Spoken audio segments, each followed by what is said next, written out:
شامی صاحب آپ کو اپنا آج کا ہماری ایک ہم نے کمپریہنسو قسم کی پریس کانفرنس کی ہے جس میں ہمارے vice chairman Pakistan bar council تھے، میرے باعثیت صدر سپریم کورٹ بار اور ہائی کورٹ بار کے عہدیداران تھے. ہم نے پریس کانفرنس کی ہے جس میں ہم نے یہ خاص طور پہ الیکشن کمیشن آف پاکستان کو جو متنازعہ بنانے کی ایک مذموم کوشش ہے اس کو کنڈیم کیا ہے. اور دوسری بات، election commission of Pakistan chief election commissioner وہ شخص ہیں جو کہ جناب عمران خان صاحب نے ان کو نامزد کیا اور ان کی اتنی تعریفیں کی اور واقعی وہ قابل تعریف اور ایک دیانتدار اور قابل شخص ہے. ان کی جگہ الٹیمیٹلی ان کو اس وقت نون لیگ جو تھی وہ ریلیکٹنٹ تھی. ان کو کسی آپ کے جانے والے نے مشورہ دیا کہ اگر یہ آپ سمجھتے ہیں کہ بندہ انتہائی ایماندار ہے، کسی کی بات نہیں مانتا، تو یہ آپ کے لیے تو بڑی نعمت کی بات ہے.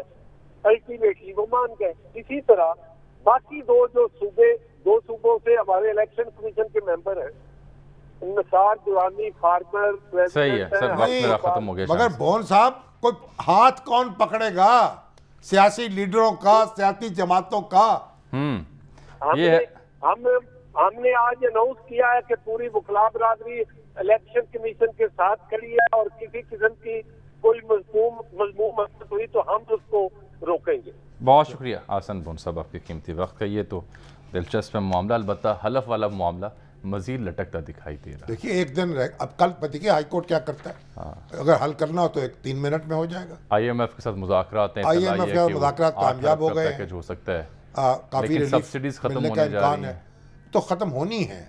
بھائی میرے پاس تو ابھی شام 84 سے ہماری درگاہ جو ہے اس کے متولی آئے ہوئے تھے ترلوچن لال، وہ بتا رہے تھے، اور ستنام سنگھ وہ بتاتے تھے کہ انڈیا درگاہ کے متولی جو ہیں یہ غیر مسلم ہیں. ہاں اچھا اب ظاہر ہے وہاں تو آئیں غیر مسلم. اب میرا وقت بھی ختم ہو گیا، کل تک اٹھا رکھتے ہیں آئی ایم ایف کو.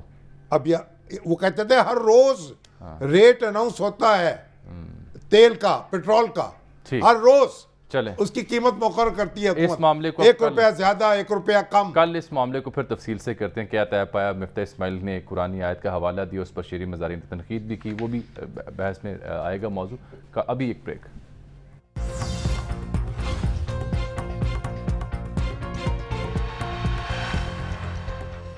ناظرین اس کے ساتھ ہی آج کے پروگرام کا وقت یہاں ختم ہوا. چاہتا ہے آپ سے ملاقات کل، تب تک کے لیے اجازت. اللہ حافظ.